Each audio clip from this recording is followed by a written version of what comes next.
नमस्कार दोस्तों, आपका स्वागत है आपके अपने परिवार यूथ स्टडी हब 2.0 पर। तो आज के इस वीडियो में हम नर्मदा रिवर के बारे में जानेंगे और जानेंगे कि नर्मदा रिवर का ओरिजिन कहाँ से होता है और इसका जो अंतिम स्थान है यानी कि नर्मदा रिवर अरब सागर में गिरती है या बंगाल की खाड़ी में गिरती है। तो आइए शुरू करते हैं। तो शुरू करने से पहले दोस्तों मैं आपको बताता हूँ कि ये जो हमारी इंडियन ज्योग्राफी की सीरीज चल रही है इसका लेक्चर 17 ये होगा, जिसमें हम नर्मदा रिवर के बारे में पढ़ेंगे और ये दक्षिण भारत की प्रायद्वीपीय नदियों में आती है। तो इसके पहले हम 16 लेक्चर इस वीडियो सीरीज के ऑलरेडी अपलोड कर चुके हैं। अगर वे आपने नहीं देखे तो पहले वे देखिएगा और तभी आगे बढ़िएगा। तो आइए बिना देरी करते हुए शुरू करते हैं नर्मदा रिवर का सफ़र। तो सबसे पहले मैं आपको बता दूं कि जो नर्मदा रिवर है उसका बेसिक्स दोस्तों हम जानेंगे। तो नर्मदा रिवर जो है इसे दोस्तों मध्य प्रदेश की जीवन रेखा कहा जाता है, क्योंकि मध्य प्रदेश में जो इरिगेशन यानी कि सिंचाई के लिए सबसे उपयोगी नदी है वो नर्मदा रिवर को ही माना जाता है। और नर्मदा नदी उत्तर भारत और दक्षिण भारत के बीच में एक पारंपरिक सीमा बनाती है, यानी कि नर्मदा रिवर जो है यो नॉर्थ इंडिया और जो साउथ इंडिया है उसे जोड़ने का काम करती है। ऊपर नॉर्थ है तो नॉर्थ इंडिया और नीचे साउथ है तो साउथ इंडिया, इन दोनों को जो जोड़ने का काम करती है यो नर्मदा रिवर करती है। और नर्मदा रिवर के बारे में अगर और हम डिटेल्स में जानेंगे तो नर्मदा रिवर दोस्तों जो इसका संस्कृत भाषा में अर्थ होता है वो होता है the giver of pleasure, the giver of pleasure. अगर नर्मदा रिवर के बारे में हम और बेसिक्स जानने की कोशिश करें तो नर्मदा नदी को दोस्तों बहुत से नामों से जाना जाता है। अब इन्हें किस किस नाम से जाना जाता है, जैसे नर्मदा, रेवा, नर्मदा, अंग्रेजी में नेरबुद्धा, सोमप्रभा, रजनी और बालूवाहिनी। बालूवाहिनी नर्मदा नदी को मध्य प्रदेश में इसलिए कहा जाता है क्योंकि वहाँ पे बालू यानी कि बालू की जो मिट्टी है वो अधिक पाई जाती है। और नर्मदा नदी पूर्व से पश्चिम की ओर बहती है और अरब सागर में गिर जाती है। तो ये आपको ध्यान रखना है। अभी तक जो हमने नदियाँ पढ़ी हैं दक्षिण भारत की, तो वे सभी नदियाँ जो थी वे सभी नदियाँ पश्चिम से पूर्व की ओर बह रही थी और वे कहाँ गिर रही थी, बंगाल की खाड़ी में गिर रही थी। मगर जो नर्मदा नदी है यो पूर्व से पश्चिम की ओर बहती है और यो बंगाल की खाड़ी में ना गिर के यो अरब सागर में गिरती है। तो ये आपको याद रखना है। और ये आप देख सकते हैं मैंने तीर के माध्यम से आपको समझाने की कोशिश करी है, यानी कि ये क्या बहती है, ये पश्चिम से ये पूर्व से पश्चिम की ओर बहती है और इसका जो प्रवाह है वो भी पूर्व से पश्चिम की ओर है और ये फाइनली अरब सागर में गिरने से पहले एक खंबात की खाड़ी में गिरती है, यानी कि यो बे ऑफ कैम्बे या गल्फ ऑफ कैम्बे में गिर जाती है। नेक्स्ट हम देखेंगे नर्मदा नदी के बारे में और कि यह अरब सागर में गिरने वाली सबसे लंबी नदी है। तो ये भी आपको याद रखना है कि जो नर्मदा नदी है ये अरब सागर में गिरने वाली सबसे लंबी नदी है, जिसकी कुल लंबाई 1312 किलोमीटर है। और गुजरात की सबसे लंबी नदी भी नर्मदा नदी ही है और ये भारत की 5वीं सबसे लंबी नदी है। अगर मैं नर्मदा रिवर के बारे में से अलग भारत की 5 नदियों की बात करूं तो वे कौन कौन सी हैं। पहली गंगा रिवर, ये आप देख सकते हैं, ये है गंगा। और दूसरी ब्रह्मपुत्रा, ये ब्रह्मपुत्रा है। और तीसरी गोदावरी, ये आप देख सकते हैं मैप में, ये गोदावरी है। और गोदावरी के नीचे ही यहाँ पे मिलेगी आपको एक कृष्णा, और कृष्णा के बाद में 5वीं आ जाती है नर्मदा। तो नर्मदा रिवर के अलावा भारत की 4 ये सबसे लंबी नदी है और 5वीं सबसे लंबी नदी जो है वो नर्मदा है, जो गुजरात की सबसे लंबी नदी है और भारत की 5वीं सबसे लंबी नदी है। कौन सी, नर्मदा रिवर। अब देखेंगे दोस्तों हम नर्मदा रिवर का उद्गम स्थल। तो नर्मदा नदी जो है यो मैकाल की पर्वत श्रेणी जो है जो मध्य प्रदेश में स्थित है। तो मैकाल की जो पर्वत श्रेणी है ये मध्य प्रदेश में स्थित है, मगर ये मध्य प्रदेश और जो मध्य प्रदेश से सटा हुआ स्टेट यानी कि राज्य है उसके बॉर्डर पर है। तो नर्मदा नदी मध्य प्रदेश में जो मैकाल पर्वत है उसमें स्थित अमरकंटक की जो चोटी है उसमें एक नर्मदा कुंड है, जिसकी ऊंचाई है किसकी, नर्मदा कुंड की 1057 मीटर वहां से होता है। ये आप देख सकते हैं मैप में, ये है नर्मदा कुंड यहाँ पे। अब नर्मदा नदी के बारे में हम और जानने की कोशिश करें तो नर्मदा नदी दोस्तों ये 3 राज्यों में बहती है। सबसे पहला जो राज्य है ये मध्य प्रदेश में है, यानी कि मध्य प्रदेश में नर्मदा नदी मध्य प्रदेश में 1079 यानी कि 1079 किलोमीटर तक बहती है। यह आप देख सकते हैं, यह है मध्य प्रदेश। और दूसरे नंबर पर महाराष्ट्र और मध्य प्रदेश की बॉर्डर पर यह बहती है 35 किलोमीटर, और यह है महाराष्ट्र। तीसरे नंबर पर यह गुजरात और महाराष्ट्र के बॉर्डर पर बहती है 39 किलोमीटर, और फाइनली गुजरात में 159 किलोमीटर तक बहती है। तो ये मैंने आपको बता दिया इसका क्रम क्या है और किस तरीके से बहेगी। तो ये गुजरात है, और नर्मदा नदी पूर्व से पश्चिम की ओर बहती है, और यो एक ज्वार नदमुख बनाती है। ज्वार नदमुख का मतलब होता है कि यो एस्चुरी का निर्माण करती है, ना कि डेल्टा का। तो ये भी आपको याद रखना कि नर्मदा नदी एस्चुरी बनाती है, ना कि डेल्टा बनाती है। अब नर्मदा नदी के बारे में अगर हम दोस्तों और जानें तो नर्मदा नदी नॉर्थ में विंध्याचल पर्वत मिलेंगे इसके, और इसके साउथ में सतपुड़ा पर्वत मिलेंगे, और इसके यानी कि ईस्ट में यानी कि पूर्व में मिलेंगे इसके मैकाल पर्वत, जहाँ पे अमरकंटक की चोटी है स्थित, और वहीं से नर्मदा कुंड से इसका ओरिजिन होता है। और इसके वेस्ट में यानी कि पश्चिम में मिलेगी सतमाला पर्वत श्रेणी। तो ये भी आपको याद रखना कि उत्तर में इसके विंध्याचल पर्वत है, पूर्व में मैकाल पर्वत है, और दक्षिण में सतपुड़ा पर्वत है, और इसके पश्चिम में सतमाला पर्वत श्रेणी है। और अगर नर्मदा नदी की अब हम बात करेंगे नर्मदा नदी के ड्रेनेज सिस्टम के बारे में, यानी कि नर्मदा नदी का जो कुल क्षेत्रफल है वो ये आप देख सकते हैं 98,796 स्क्वायर किलोमीटर है। और इसमें अगर मैं बात करूंगा तो ये 3% एरिया ऑफ टोटल ज्योग्राफिकल है, यानी कि भारत की कुल ज्योग्राफी का 3% है। यानी कि भारत की जो टोटल ज्योग्राफिकल एरिया है उसका 3% तो सिर्फ नर्मदा नदी ने ही घेर रखा है। और 98,796 स्क्वायर किलोमीटर का जो टोटल क्षेत्रफल है उसमें से सबसे ज़्यादा ये जो बहती है, सबसे ज़्यादा जो क्षेत्रफल है इसका वो मध्य प्रदेश में है 85,859 स्क्वायर किलोमीटर। उसके बाद में इसका जो एरिया है वो 1538 यानी कि 1538 स्क्वायर किलोमीटर ये महाराष्ट्र में है, और गुजरात में है इसका 1199 स्क्वायर किलोमीटर तक जो गुजरात में बहती है।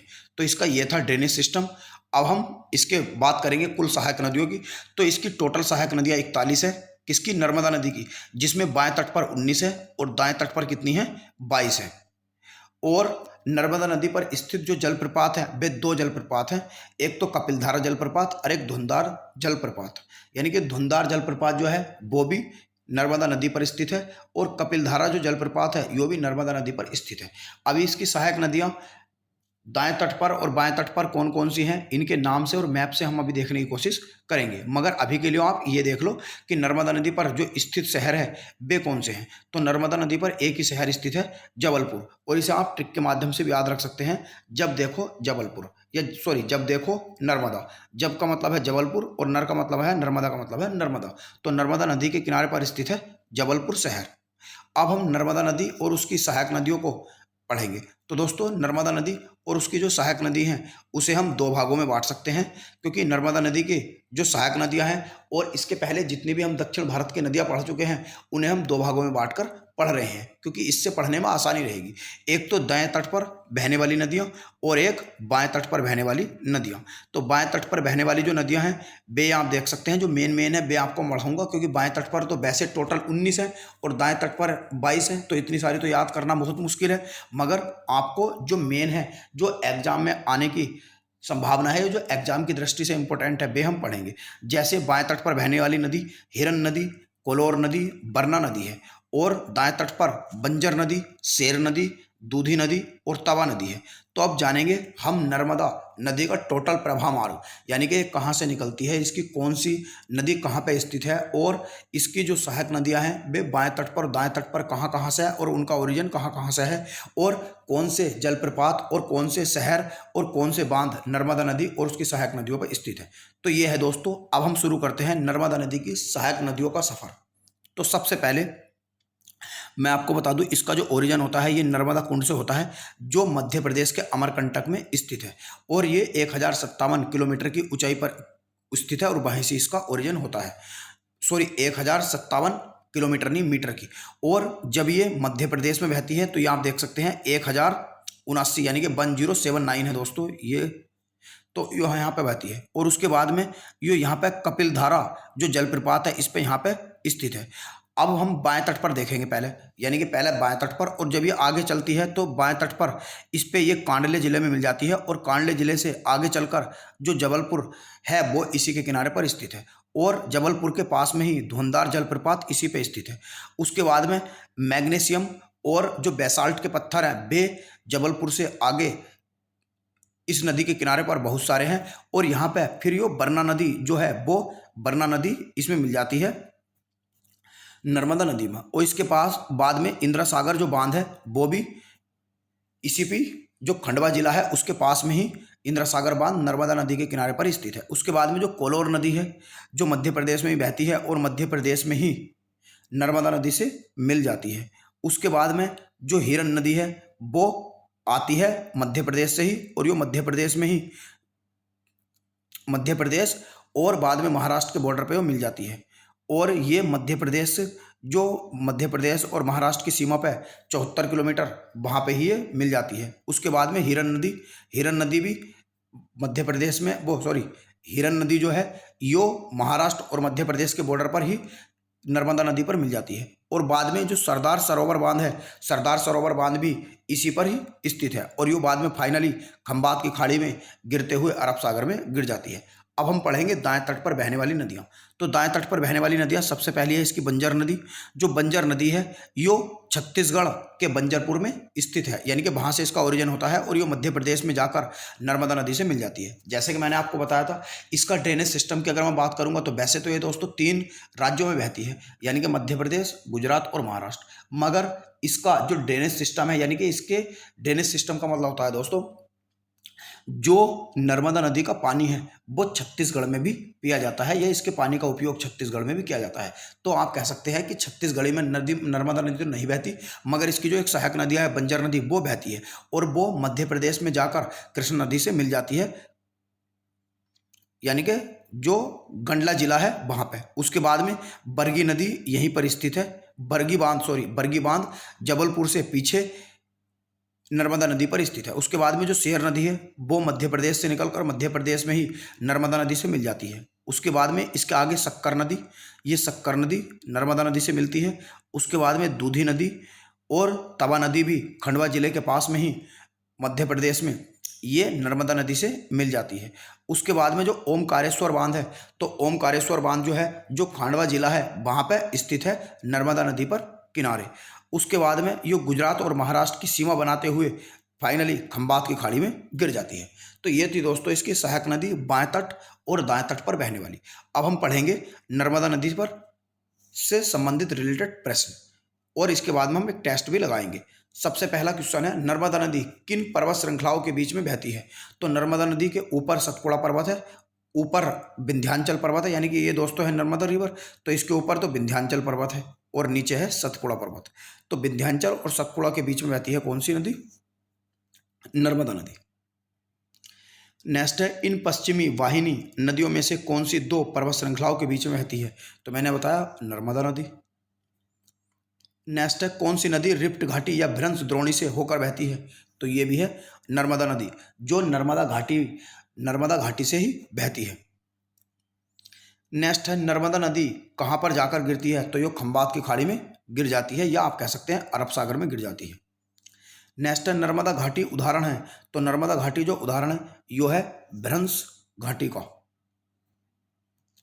नेक्स्ट, निम्नलिखित में से कौन सी नदी डेल्टा का निर्माण नहीं करती? तो महानदी डेल्टा बनाती है, जो कि मैं आपको पढ़ा चुका हूँ।